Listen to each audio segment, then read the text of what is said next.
babaunin na natin. Hi guys! Kamusta na kayo?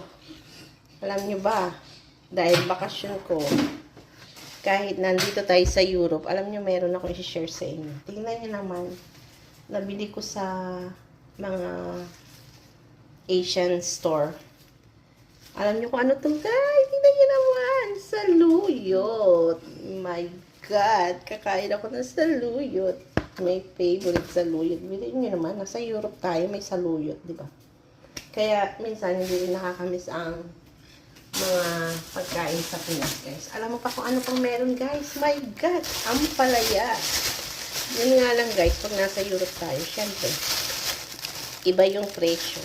Yun to yung mga presyo ng mga Filipino vegetables dito. Yan, gagawin natin, iisa natin yan sa hipon. Ay, masarap, my God.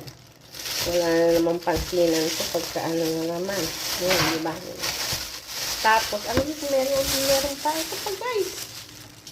Okra. Ayan, yun na yun naman. May okra pa. Masarap to. Isawsaw lang sa alamang to, guys. Pwede na. Ayan ang ating pagkain ngayon. Kaya, ito guys, yung ating alamang. Wow, di ba? Kaya mas gustong namin magluto dito na kaysa kumain pa sa restaurant, di ba? Mas nagiging masaya ka, ibig ko sabihin, di ba? Sa restaurant, medyo mahal, yung ganito, lutuin mo na, okay. Tapos, meron ka pang sibuyas na ganito, na lason na, ayun na. Ano pa ba? Ayan. May lason na pa, guys. See?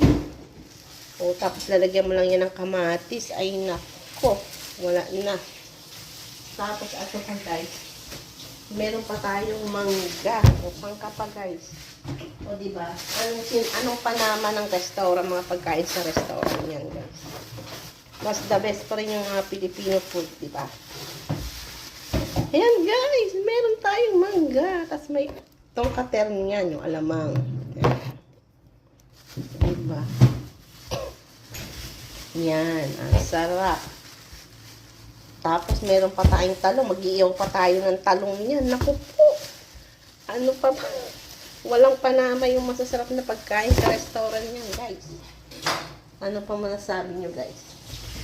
O, diba? Kompleto dito, guys. Kahit na nasa Europe kami. May mga pagkain na ganyan. So, paano, guys?